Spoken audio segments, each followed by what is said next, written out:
అందరికీ నమస్కారం. ఈరోజు మన వీడియోలో టమాటా రసం ఎలా చేయాలో చూద్దాం. ఎంతో ఈజీగా చేసుకోవచ్చండి. రుచి కూడా చాలా బాగుంటుంది. ఒక్కసారి మీరు ఇలా ట్రై చేసి చూడండి. దీనికి కావాల్సిన పదార్థాలు ముందు 3 టమాటాలు, 1 నిమ్మకాయ సైజ్ అంతా చింతపండు తీసుకోండి. ఈ టమాటాలని చింతపండు వాటర్ వేసుకొని నానబెట్టుకోవాలి. చూసారు కదండి, ఈ విధంగా టమాటాలని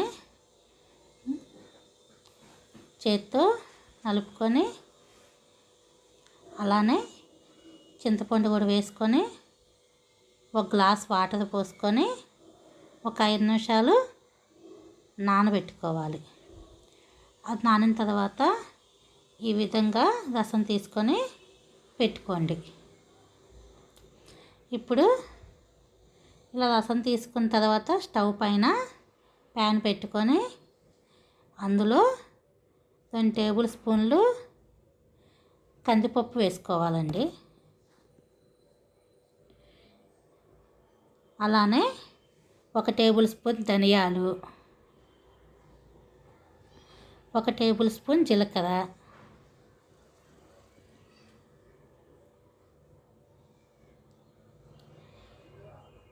1/2 టేబుల్ స్పూన్ మిరియాలు,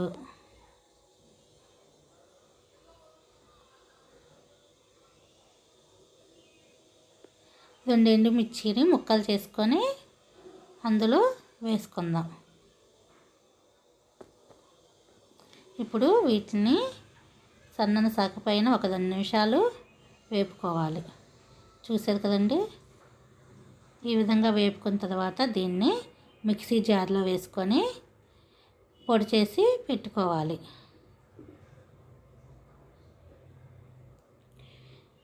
చూసారు కదండి, ఈ విధంగా పొడి చేసుకోవాలి. ఇప్పుడు స్టవ్ పైన గిన్నె పెట్టుకొని అందులో 1 టేబుల్ స్పూన్లు ఆయిల్ వేసుకుందాం. ఆయిల్ వేడయ్యాక దీనిలో 4 వెల్లుల్లి రెబ్బలను వేసుకోవాలి. అలాగే 3 ఎండుమిర్చిని వేసుకుందాం. 1/2 టేబుల్ స్పూన్ మెంతులు, 1/2 టేబుల్ స్పూన్ ఆవాలు, అలానే 1/2 టేబుల్ స్పూన్ జీలకర్ర వేసుకొని మనం ఒకసారి కలుపుకుందామండి. ఇలా కలుపుకున్న తర్వాత ఇందులో కొంచెం కరివేపాకు వేసుకోవాలి.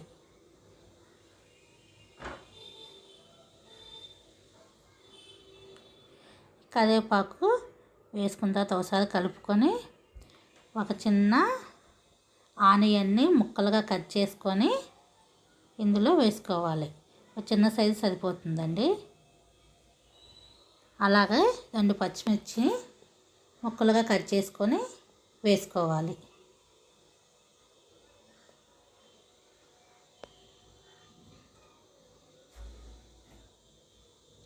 ఇప్పుడు ఈ ఆనియన్స్, పచ్చిమిర్చి కొంచెం ఫ్రై అయిన తర్వాత ఇందులో మనం రసం తీసి పెట్టుకున్నాం కదా, టమాటా, చింతపండు, ఆ రసాన్ని ఇందులో వేసుకోవాలి.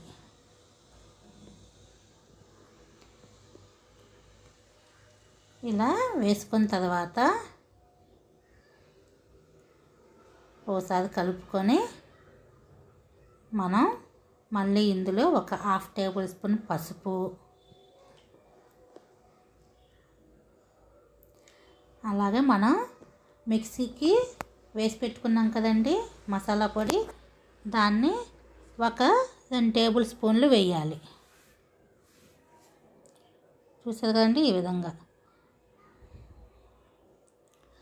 అలానే ఇందులో రుచికి సరిపడా సాల్ట్ కూడా వేసుకోవాలి.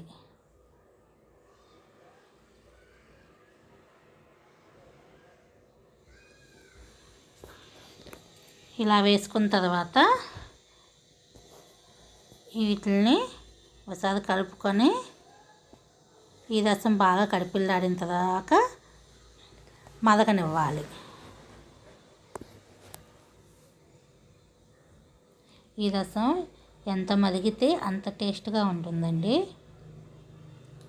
చూసారు కదండి, ఈ విధంగా బాగా మరిగించుకోవాలి. ఎంత సింపుల్గా చేసేసుకోవచ్చండి, ఈజీగా. పిల్లలు కూడా చాలా ఇష్టంగా తింటారు. ఇప్పుడు ఇలా బాగా మరిగించుకున్న తర్వాత మనం ఇందులో కొంచెం కొత్తిమీర వేసుకుందాం.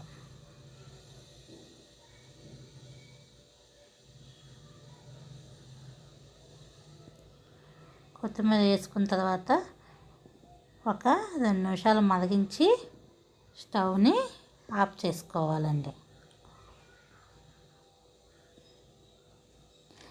అంతేనండి, ఎంతో రుచిగా ఉండే టమాటా రసం అన్నంలోకి చాలా చాలా బాగుంటుంది. ఒక్కసారి ఇలా ట్రై చేసి చూడండి.